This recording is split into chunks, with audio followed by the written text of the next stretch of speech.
Инспекторите прво ќе опоменуваат па ќе казнуваат. Ова го предвидува новиот закон за инспекцијски надзор со цел помалите компании да се поштедат од високи казни. Министерот за информатичко општество најави изголемување на платите на инспекторите за 10% на почетокот на следната година и да достигнат зголемување до 30% во 2022. Новиот закон предвидува инспекцијските служби да се зајакнат со нов кадар, а инспекторите нема да може да се користат како механизам за политички или економски притисок. Проценката на ризик ќе се прави при подготовката на годишниот план за работа на инспекцијската служба. Со овој закон конечно се воведува опомената како правило пред изрекување на казна.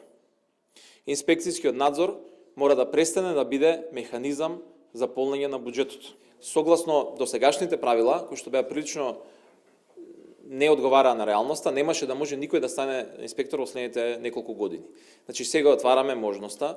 Манчевски рече дека има вкупно 1000 инспектори во сите служби, што е недоволно. Заплатите вели предност имаат оние кои се изложени на ризик како пазарната инспекција и тоа кои работат ноќе во клубовите со алкохолизирани лица, што не е исто со инспекторите во образование. Со законот се воведува и нов систем за стекнување на лиценца за инспектор, како и нов систем за постојана обука и стручно усовршување на инспекторите.